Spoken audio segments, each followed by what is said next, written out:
Muito bem, estamos aqui para mais uma lição da nossa lição de escola dominical, a nova identidade que temos em Cristo, ou a identidade da nova criatura em Cristo. E hoje, na lição de número 9, nós iremos abordar provado e aprovado. Por que o cristão passa por provas? Para ele ser aprovado. Não é para ele ser rejeitado, não é? Procura te apresentar a Deus como obreiro aprovado, que não tem de que se envergonhar, que maneja bem com a palavra da verdade. Hoje nós vamos falar como lidar com as provações, as tentações, as tribulações. Há uma forma, sim, de lidar, não é? E hoje nós vamos aprender isso e eu espero que isso edifique você e a mim também, quando estiver passando por lutas, tribulações, porque essas são inevitáveis. Só há um lugar onde as pessoas não têm luta e tribulação. É no cemitério. Lá ninguém tem problema, um vizinho não fala mal do outro, ainda vem um passarinho e senta lá e canta na cabeça. Mas, enquanto vivermos, vamos passar lutas, vamos passar tribulações, temos que entender que isso fortifica a nossa fé, nos fortifica em Cristo Jesus. O texto áureo, na segunda carta de Paulo aos Coríntios, capítulo 4, 16, lemos: por isso não desanimamos, não deve desanimar nunca.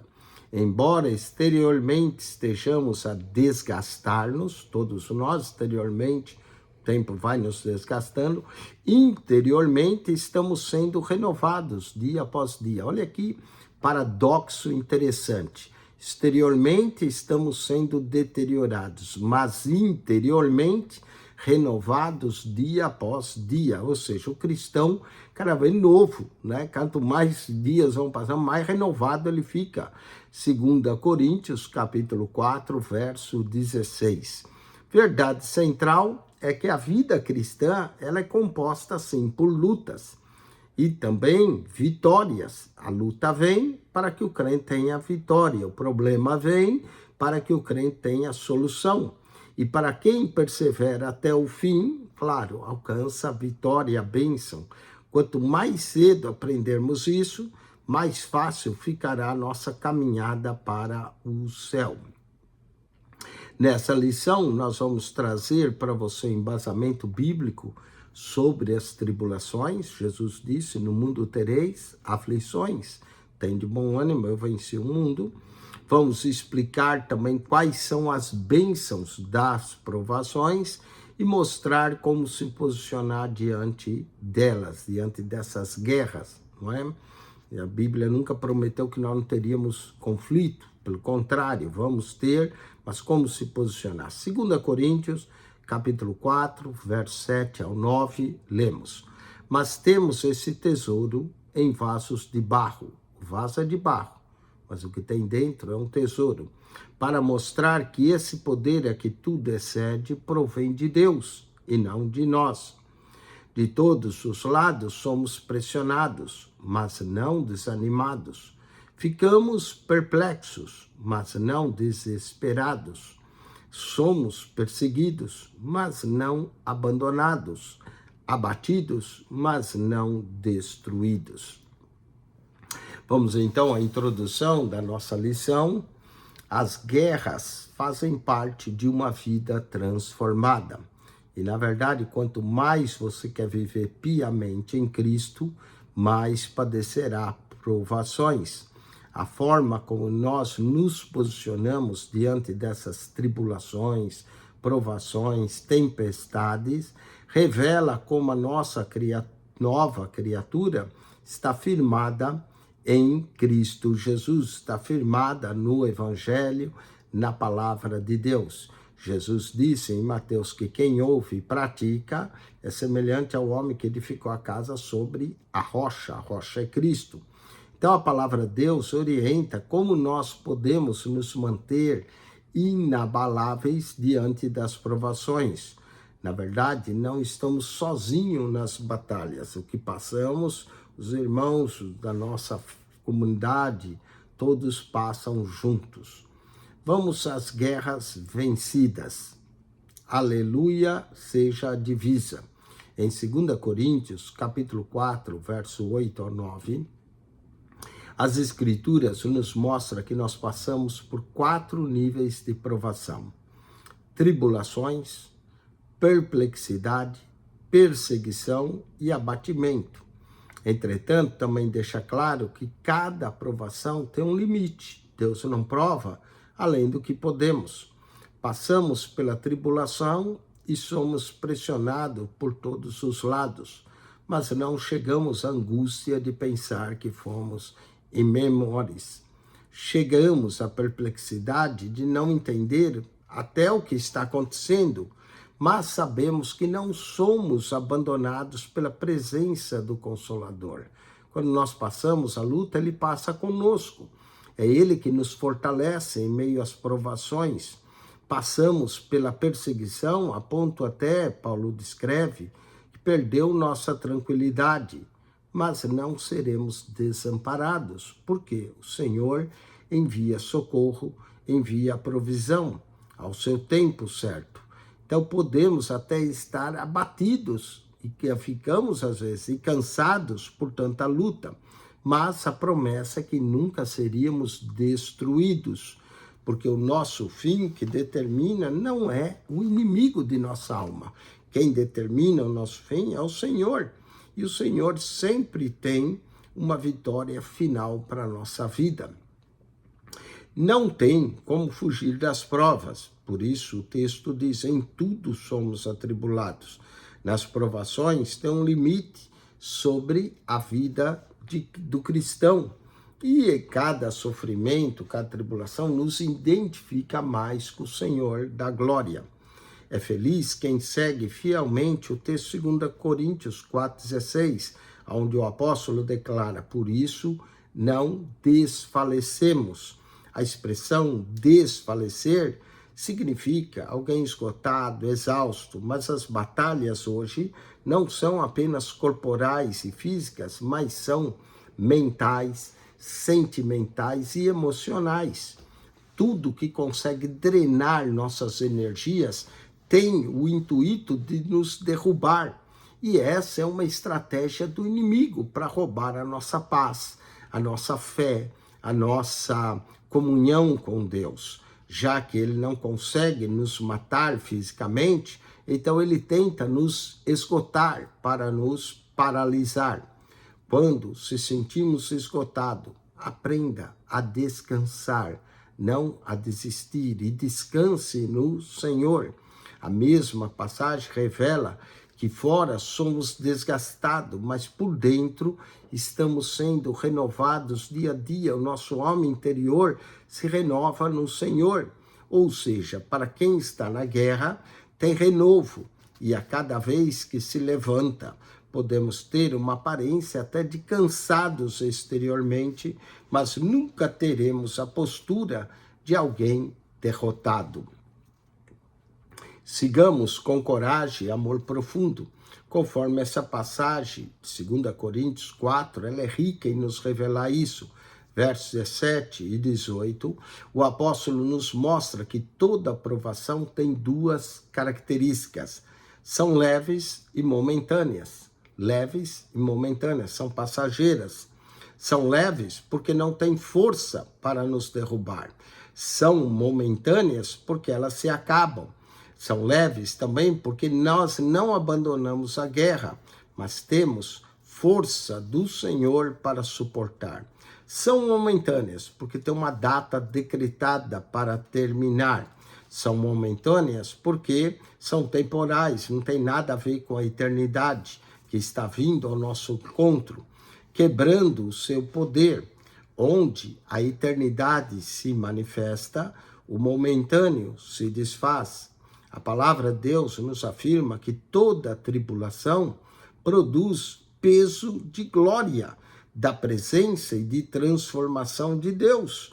Portanto, a tribulação é leve, é passageira, é momentânea, mas a glória que está sendo gerada em nós é algo pesado, é algo que terá força, ninguém poderá remover ninguém pode remover ela da presença de Deus sobre nós. E ela nos fortifica e nos prepara para a eternidade. Falemos ainda das tribulações superadas. A Bíblia ensina que na tribulação é preciso ser paciente, que toda tribulação tem o poder também de lapidar, moldar, corrigir e formar alguém. Digamos que toda provação ela é uma sala de aula divina, onde nós aprendemos. No Salmo 66, verso 10, eu vou ler depois Provérbios, capítulo 17, verso 3, e também 1 Pedro 1, 6 e 7, diz que a nossa fé é provada como ouro ao fogo. Leiamos primeiro Salmo 66, versículo de número 10, onde lemos assim: Pois tu, ó Deus, nos provaste, tu nos afinaste como se afina a prata. Olha aí, Deus quer cada um de nós afinados como se afina a prata. Leiamos agora Provérbios 17, versículo de número 3. Lemos: o crisol é para a prata e o forno para o ouro, mas o Senhor prova os corações. Por que o Senhor prova? Será que Ele não conhece o nosso coração? Conhece. Sabe quem é que não conhece? É nós mesmos. E ao passar pela prova, nós descobrimos um pouco mais. 1 Pedro 1, 6 e 7, lemos: em que vós grandemente vos alegrai, ainda que agora importa, sendo necessário que estejais por um pouco contristados com várias tentações, para que a prova da vossa fé, muito mais preciosa do que o ouro que perece e é provada pelo fogo, se ache em louvor e honra e glória na revelação de Jesus Cristo, o qual, não havendo visto, amais, no qual, não vendo agora, mas crendo, vos alegrais com gozo inefável e glorioso. Está vendo que as provações, temos aqui que provações são analogia de uma purificação da prata, de uma provação do ouro no fogo, e é usado para comparar o poder da prova e extrair de cada um a preciosidade que está escondida em nós. Preciosidades como habilidades, talentos, qualidades, capacidades e dons que existem, mas que muitas vezes nem sabemos que possuímos.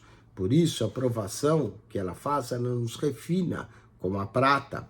Ela arranca os defeitos, as futilidades e as fragilidades de nosso caráter, tendo o Senhor o controle desses momentos e nos aperfeiçoando. Assim como ourives processa a transformação da prata no forno, Provérbios 17, 3, estamos sendo preparados para a revelação de Jesus Cristo, e a nossa fé está sendo provada, de acordo com 1 Pedro, como ouro ao fogo, para revelar a glória, o louvor, a honra diante de Deus, para assim enxergar que não podemos ser reprovados das provações pelas quais passamos. Esperando o seu Salvador. Estamos diante de uma passagem de maior peso pedagógico da Bíblia. Romanos, capítulo 5, verso de número 3, nos declara que um dos frutos da tribulação é a paciência. Portanto, quando o crente ora por paciência, espera aí que vem mais tribulação, não é? E não somente isso, mas também nos gloriamos, olha aí, nos gloriamos nas tribulações, sabendo, e é bom saber isso, que a tribulação produz a paciência. Às vezes você não é muito paciente, está precisando de uma tribulação, não é? A paciência vai produzir a experiência. A experiência produz em nós a esperança. E a esperança não traz confusão, porquanto o amor de Deus está derramado em nosso coração pelo Espírito Santo que nos foi dado. Notou aí? Tribulação produz paciência. Paciência produz experiência. Experiência produz esperança. Esperança elimina toda confusão e nos entrega a convicção da presença do Espírito de Deus e do amor de Deus derramado em nossos corações. Ninguém sai de uma tribulação da mesma forma que entrou. Saímos de uma tribulação com paciência. Portanto, é um processo, temos que aguentar o processo, para não abortar nesse processo e o propósito de Deus sobre nós. Saímos também, depois da paciência, saímos com experiência, pois dali frente sabemos como lidar com toda a tempestade que vivermos. E se não aprendemos, vamos dar mais uma voltinha no deserto. Saímos daí da experiência com esperança. E a esperança não traz confusão, ela elimina a confusão. Ou seja, não saímos de qualquer tribulação confusos, mas saímos com paciência, experiência e esperança. E isso são motivos para que tudo aquilo que nós passamos, possamos receber, acima de tudo, o amor de Deus, que vem como um bálsamo de cura, com a presença do Espírito Santo nos consolando, o grande consolador. A Bíblia enfatiza que toda tribulação nos dá mais benefícios do que prejuízos. Para obter poder do céu. Na Epístola aos Romanos, percebe-se que a perseguição da igreja pelo império. Por isso, o apóstolo, ao longo dessa carta, ensina sobre provações. O versículo de Romanos 8:18 é especial pelo fato que ensina o contraste entre a aflição e a glória prometida. Lemos assim em Romanos 8:18. Porque para mim, tenho por certo que as aflições desse tempo presente não são para comparar com a glória que em nós há de ser revelada. Olha aí, as tribulações não é para comparar com a glória. Ou seja, aqui ensina o contraste entre a aflição e a glória prometida. Devemos nos posicionar como a palavra ensina, visionando a glória futura. Não a aflição presente, a aflição, a tribulação passa, a glória permanece.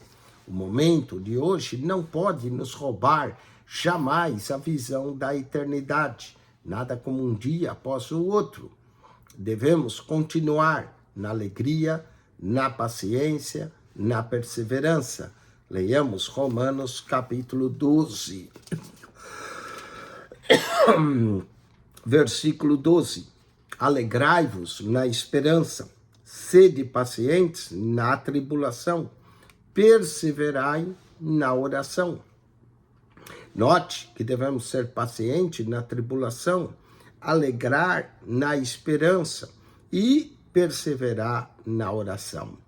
Aqui mostra que a aflição não rouba a nossa força de adorar, de orar a Deus. Não nos arranca também do propósito de Deus, como Paulo disse em Romanos 8, que nos separará do amor de Cristo, não é? Por amor de ti somos entregues, fomos reputados, mas em todas as coisas somos mais do que vencedores. Portanto, os processos são repetidos, mas também a vitória é garantida. Somos mais do que vencedores por meio daquele que nos amou. Vamos ao terceiro ponto aqui, provados e aprovados. Sim, confia tu inteiramente no Senhor, como lemos em 1 Pedro 5:10. O apóstolo aqui, Pedro, em sua carta, olha o que ele diz, 1 Pedro, capítulo 5, versículo de número 10. Lemos assim o que Pedro fala. E Deus de toda graça, que em Cristo Jesus vos chamou à sua eterna glória, depois de haverdes padecido um pouco, Ele mesmo vos aperfeiçoará, confirmará, fortificará e fortalecerá. Que maravilha, não é? Depois de haver padecido um pouco, somos aperfeiçoados, confirmados, fortificados e continua, fortalecerá. Aqui vemos, não é, que o apóstolo Pedro utiliza a expressão padecido um pouco, pois toda tribulação ela é mínima, quando comparada abundância da glória. Toda tribulação é momentânea, quando comparada à eternidade. A promessa aqui contida é que depois da provação haverá o aperfeiçoamento de nosso caráter. Haverá também a confirmação, a fortificação e o fortalecimento. Então, toda tribulação saímos mais fortes, não mais fracos. Enquanto o apóstolo Paulo fala sobre os efeitos durante a provação, Pedro já aponta os efeitos depois da provação, que envolve o aperfeiçoamento, que é a ação do Senhor em reorganizar e restaurar o que a provação destruiu, e depois vem a confirmação, que é nos fazer permanecer irremovíveis do lugar em que Deus decidiu nos pôr. Vem a fortificação, que é o próprio Senhor, pondo sua mão, protegendo o projeto que Ele mesmo iniciou em nossa vida, e terminando então no fortalecimento, que é a fundamentação inabalável. O embasamento bíblico de tudo isso se torna importante para a formação de uma mentalidade cristã que obedece no meio da guerra, Tiago 1,12, almejando a coroa da vida prometida aos que vencerem. Falemos também da imensa graça do Senhor. O apóstolo Paulo tinha um espinho na carne, que ele orou por 3 vezes para que o Senhor removesse. Mas olha a resposta do Senhor: não, o meu poder se aperfeiçoa na fraqueza. A minha graça te basta. Sem dúvida, a graça de Deus é o elemento mais importante da passagem de 2 Coríntios 12, 8 e 9. Se todo salvo soubesse o que é a graça de Deus, teríamos uma igreja fortificada, cristãos mais cheios do Espírito Santo, e o apóstolo Paulo relata que junto com revelações vem também um espinho na carne, para que ele não se exaltasse das grandezas da revelação. A Bíblia não fala o que seria justamente esse espinho, para ensinar que cada crente é usado por Deus, receberá também uma provação para equilibrar a vida. As orações não surtem o efeito, e Satanás utiliza desse momento de provação para atacar o verdadeiro servo do Senhor. No fim, ao invés de Cristo tirar o espinho da carne de Paulo, ele decide revelar a graça sobre o homem de Deus. Graça que nos basta. Graça que se aperfeiçoa na nossa fraqueza. Na fraqueza da provação, houve a revelação de algo maior do que a provação, a graça.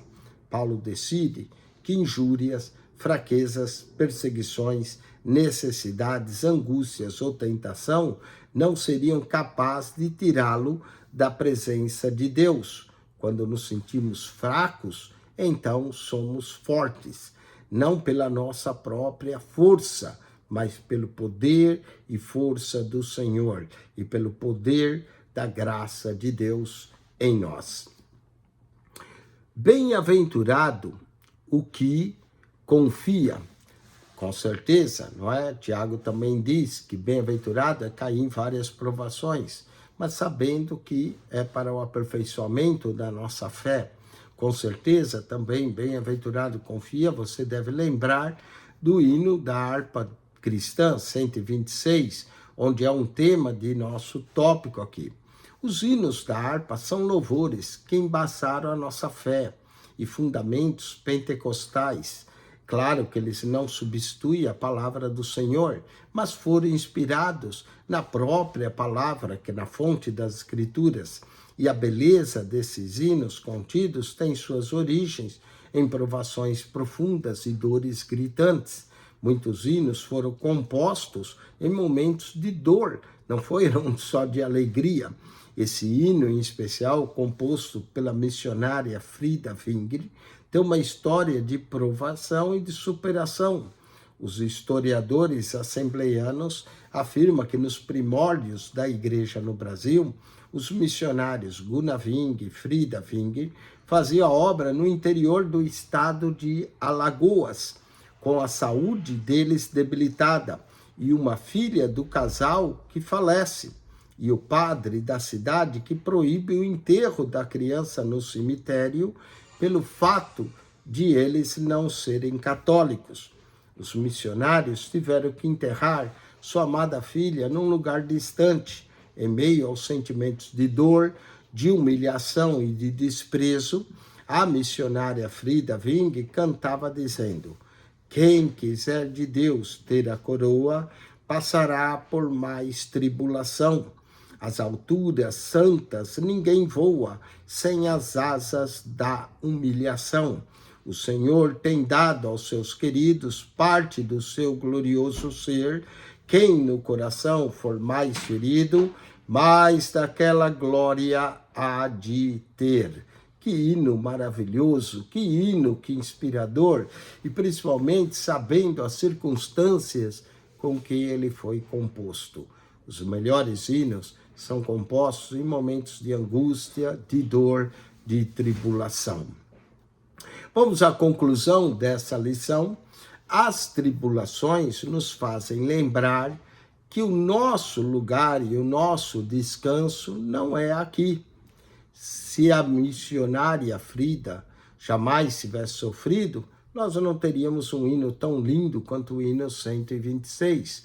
Que Deus use o nosso sofrimento para a sua glória, para que o seu nome seja exaltado e glorificado para todo sempre em nossas vidas e para nos aperfeiçoarmos em Cristo Jesus. O Salmo 119, verso 71, diz assim: foi bom ter sido afligido, para que aprendesse os teus estatutos. Olha aí, até a aflição tem um propósito. E muitas são as aflições do justo, mas o Senhor de todas a livra. Vamos ao questionário. Quais as promessas contidas em 1 Pedro 5,10 e sobre as provações? Só lembrando, 1 Pedro 5,10 diz que depois de sermos provados, padecido um pouco, quais são as promessas? Aperfeiçoamento, confirmação, fortificação e fortalecimento. É isso que vai acontecer. Aperfeiçoará, confirmará, fortificará e fortalecerá. Segunda pergunta: o que a tribulação produz em Romanos, capítulo de número 5? O que nós podemos dizer que a tribulação produz em Romanos 5? A tribulação produz em nós paciência. A paciência produz em nós experiência. A experiência traz a esperança e a esperança não traz confusão, traz clareza. Vamos à terceira pergunta. O que era o espinho do apóstolo Paulo, Esse espinho na carne, da qual Paulo orou por 3 vezes para que o Senhor tirasse. Nós não sabemos exatamente o que era o espinho, mas o apóstolo relata que junto com as revelações que ele teve, veio esse espinho na sua carne. A Bíblia não fala o que seria, justamente para ensinar que cada crente que é usado por Deus receberá também uma provação para equilibrar a vida, algum espinho na carne, não é?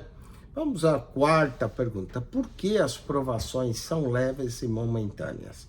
Bom, são leves porque não tem força para nos derrubar. São leves porque não nos faz abandonar a guerra. Vamos continuar, mas temos força de a suportar. São momentâneas porque já tem data determinada para terminar, são temporárias. São momentâneas porque diante o peso da eternidade são nada e vêm ao nosso encontro quebrando o seu poder. E quinta e última pergunta: quais os níveis de provação em 2 Coríntios capítulo 4? Em 2 Coríntios 4, verso 8 e 9, as escrituras nos mostram que passam 4 níveis de provação, que são tribulações, perplexidade, perseguição e abatimento. São os 4 níveis. Semana que vem estaremos estudando lição de número 10, transformações na família e a casa daquela nova criatura. Como é que deve ser? Deus está interessado em nos transformar. Amém? Espero que você tenha gostado dessa aula e que você aplique essa provação e aprovação, como lidar com as provações. Deus te abençoe em Cristo Jesus. Acione o nosso canal no YouTube, PR Eugênio Piacentini, o canal da Bíblia. Nesse canal, nós comentamos 5 revistas de Escola Dominical. Essa é uma, essa da Cone Madeb, é uma da Assembleia de Deus Cristo para Todos, mas nós comentamos também a revista do pastor Silas, da Central Gospel, comentamos também a revista CADB, da Igreja do Pastor Samuel Câmara, comentamos também a revista da Betel, da Convenção da CONAMAD, comentamos também a revista mais usada, já há 80 anos, pela CPAD, usada nas maiores convenções, a Convenção Geral das Assembleias de Deus no Brasil. Então você tem aí a revista diferente de 5 convenções, revistas que edificam a nossa fé. Mesmo que você estude uma revista como essa, que é maravilhosa, você pode estudar as outras escolas dominicais, e isso aonde? No nosso canal, PR Eugênio Piacentini, o canal da Bíblia. PR Eugênio Piacentini, o canal da Bíblia. Coloque aí um sinal do joinha no vídeo, faça um comentário positivo. Isso ajuda o canal do YouTube a entender que o material que nós estamos pondo aqui é relevante, é edificante para as pessoas, e é mesmo, porque aqui a gente não faz fuxico gospel, aqui a gente não fica denigrindo a imagem de nenhum líder cristão. Eu sei que o que dá audiência são esses vídeos, mas esses vídeos dão audiência e não edifica ninguém. Agora, o que edifica, o que nos ajuda, são esses vídeos de ensino, de aprendizado. Esses vídeos edificam a nossa fé. É claro que o inimigo prefere que você perca seu tempo assistindo vídeos que não trazem edificação, em vez de assistir vídeos que vai edificar a sua fé. As escolas bíblicas dominicais são escolas que edificam a tua fé, que ajudam você a crescer como crente e torna você mais forte para enfrentar lutas, tribulações que nós passamos como cristãos.